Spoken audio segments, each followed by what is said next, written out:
I'm proud to say I've never broke a bone in my life and have spent no time whatsoever in hospital, except for the time spent bringing five wonderful children into this world.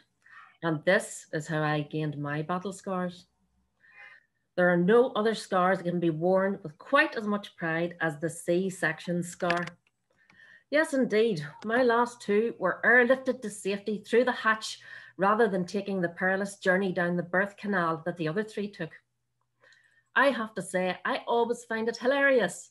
At least it gives me a cynical type of laugh when people say, all sweet and sickly, like, was it a normal delivery then?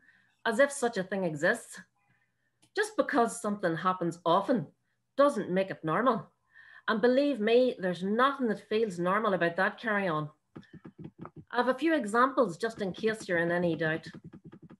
With number one, it was Christmas Eve 1992. And there's me, lying, legs akimbo, up in stirrups, busting the blood vessels in my face, pushing. And there's two nurses talking casually, like over the top of my legs about the price of Brussels sprouts. I'd been pushing for 2 hours and he wasn't moving. Each contraction just pushing the wee head harder into that area that wasn't seemingly getting any bigger to let it out.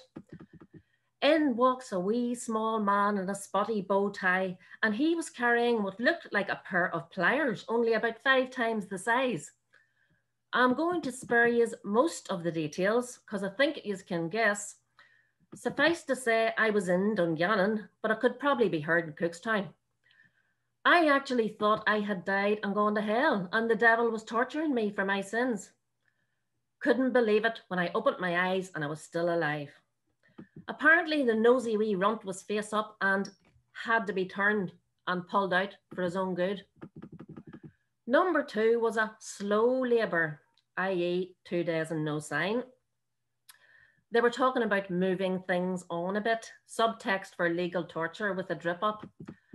Well, things got so bad, I tried to escape from the labour ward.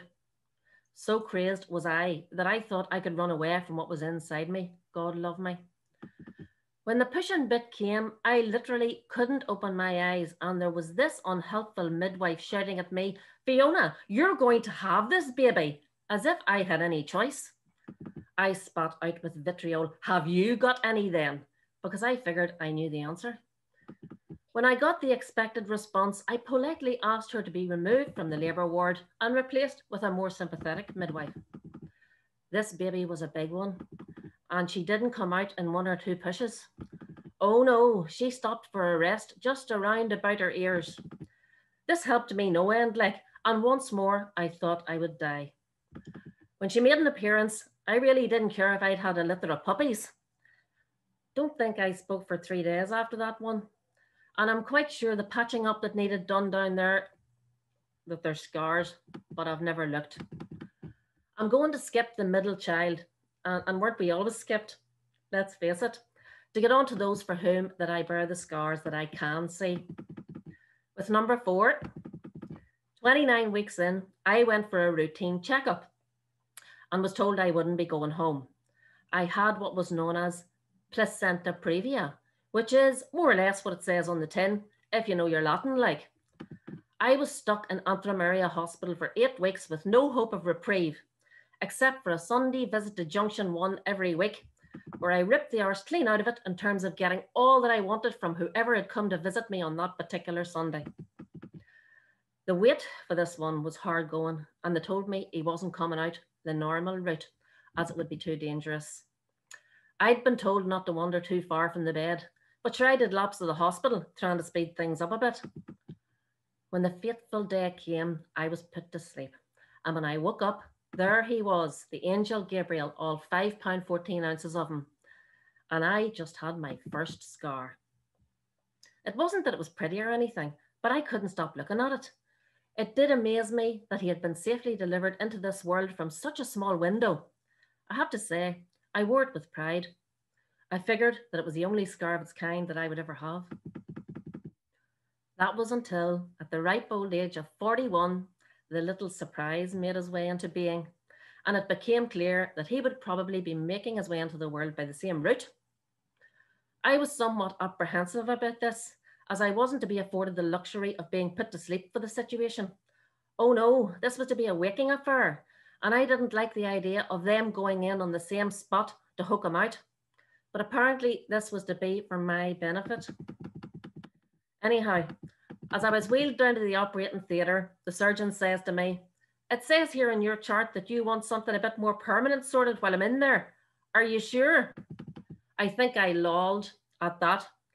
I mean, how sure does a body need to be like with 5 children at the age of 41? So the scar was widened a bit for this wee man's fatter head to emerge, and all I could feel was this pulling and hauling that they do when they're at this sort of thing. So much pulling and hauling, and they're not a bit gentle like. I really wasn't sure what was going to be produced, and finally they held him up over the screen, and him yapping his wee head off. I think I've told you this before. Liam says he came out gurning, and he hasn't stopped since. So there you go, all the one scar and 2 great reasons to have it. The extension didn't look as good as the original, mind you, and the healing process took a bit longer. But who was I to complain with another perfectly healthy little addition to the family? It seems to me that nature has done some job in ensuring that all these love hormones course through us in the wake of such experiences. Otherwise, the human race would probably have died out by now, and there's no way I'd be the mother of 5. However, I'm still the best ambassador there is for having children, or so I'm told. So if any of us are hanging about or thinking or hanging in the balance and thinking that a cat might do you, catch yourselves on and just get on with it.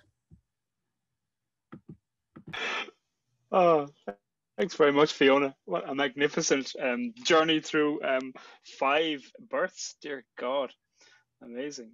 I should tell you that 2 of your children, I think Georgia and Conleth, are in the chat, and they were giving live action reactions from the point of view of the children, saying, "No, what's she doing? Is it about us? We are the children of the scars." And then they made a joke about it. They made a joke about your poor Adon, the middle child, being Oh skipped yeah, over. God help that's him. right. I know. That was the I easiest know. one, though, I have to say. Yeah, I got the All right. epidural and the whole thing, so it All was sorted. all sorted. My sister, I'm from a family of 6. I'm number 3 of 6. But my older sister had a child who was 12 pounds 13 ounces, which, yeah, which, yeah, I mean, obviously I have no idea what it means to give birth to a child, but even I know that that's painful Yeah, and frightening to think you about. would know. Yeah. Yes. What would I know? Yeah, I hurt my finger once. That was sore. Yeah. Very Men good. don't know anything. Yeah.